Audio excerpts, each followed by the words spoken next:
very early on in awakening, we start to touch into this aloneness, and it's because life will start to take away people in your life that are no longer in alignment with your path and the changes that are happening for you. And so this initially is a bit of a shock and can be really sad.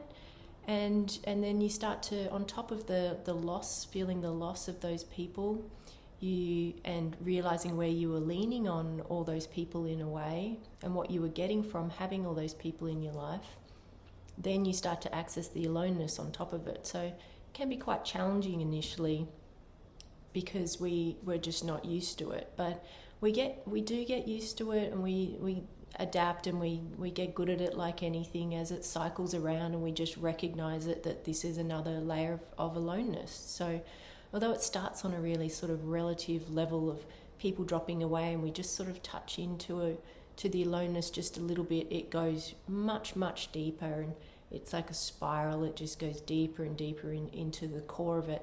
And you even get the aloneness pop up again when you're awake, when you're in unity consciousness. So that's how deep it goes.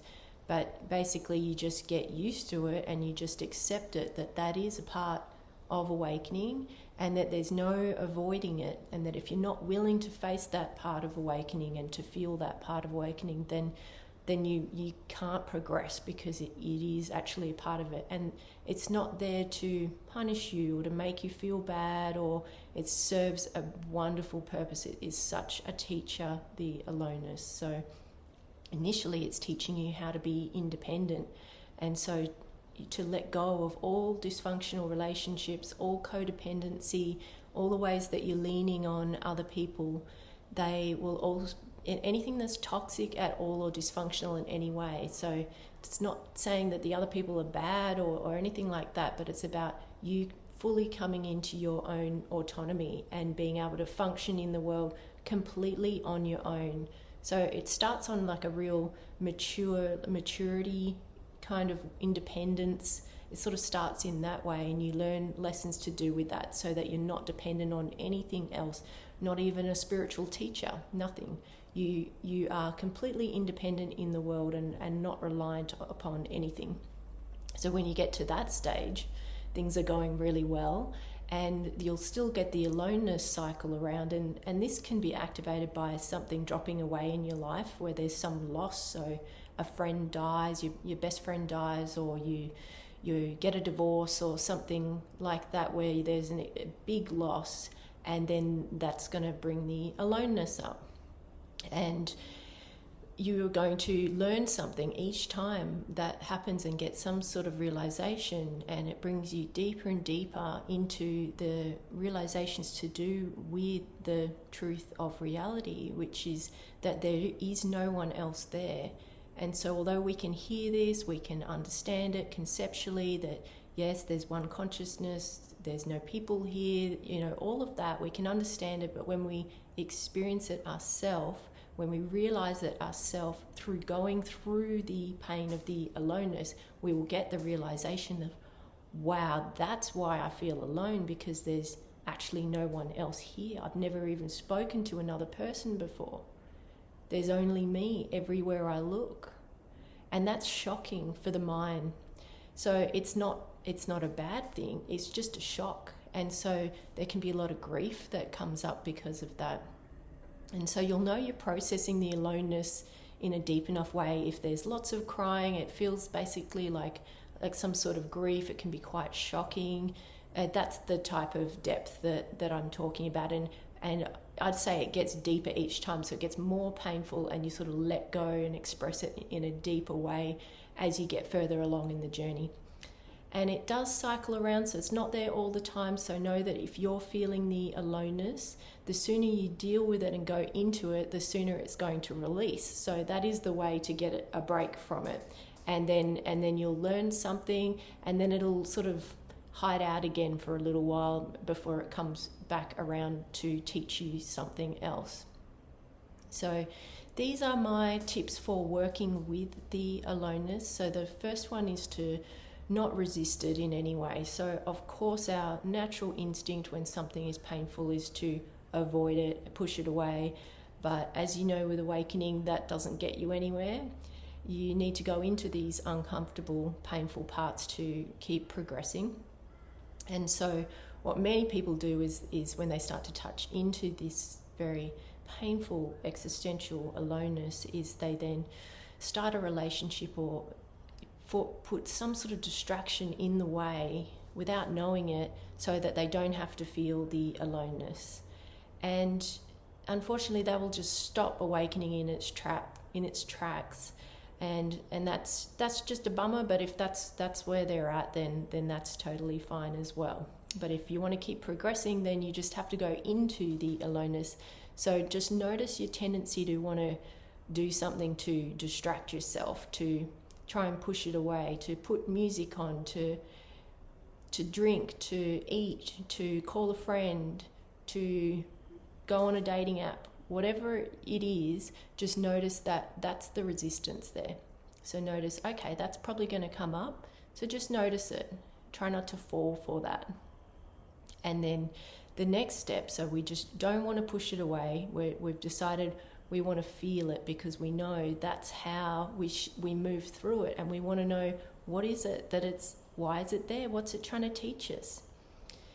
Then you'll notice the mind will come up with all sorts of beliefs and tell you stories about aloneness and perhaps why you shouldn't go into it. And a lot of this will be collective ideas, so collective conditioning about, well, it's not healthy for people to be alone, so it will try and justify why you shouldn't look at the aloneness, and that's fine. We just ignore those thoughts. But just notice, you might find some interesting beliefs there that might be good to break down the track. So you could just write them down, where it'll just tell you things about what aloneness means and how it's a bad idea that you should go into it. And that's just the resistance in the mind.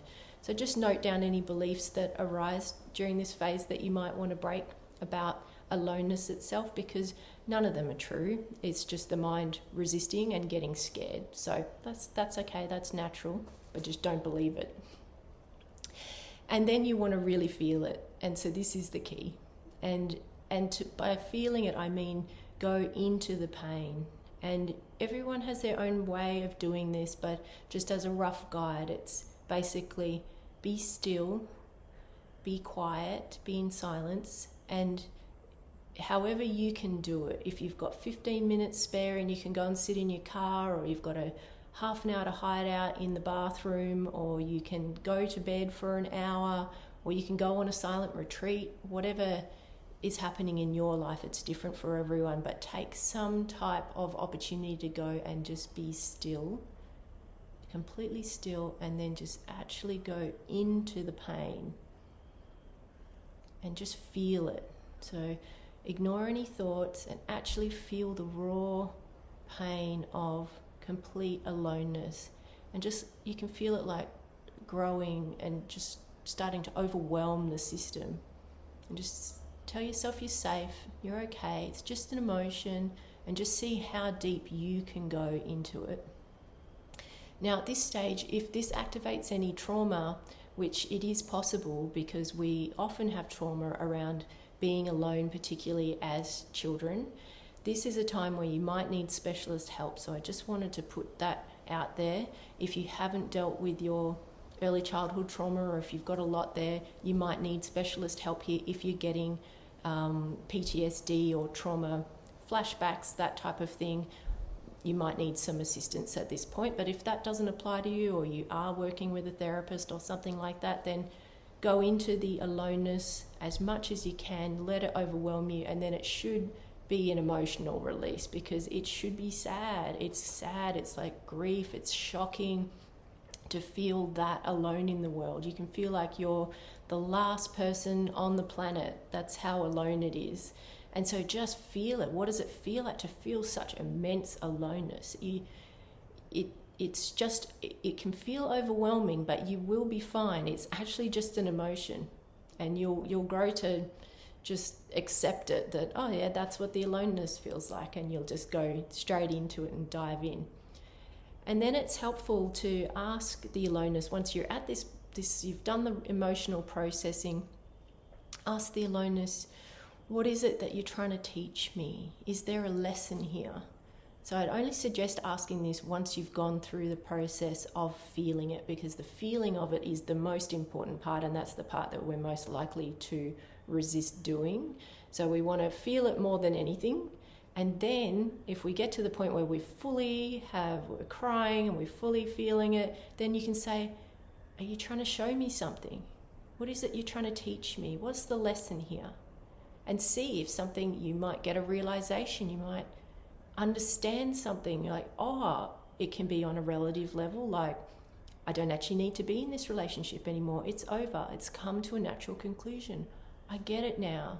My holding on was because I was scared of facing this pain of aloneness. That's why I was holding on to it. But I can see now that I can face this aloneness easily. It's just an emotion. So I can let that relationship go now. Excellent. So it can be on that level, or it might be a really deep realization about truth and how you are alone because there's no one else here. And so you just feel it all the way through, as deep as you can. Try not to get distracted. Just go as deep as you can and take as long as you need to. And if you need to revisit it, then do so.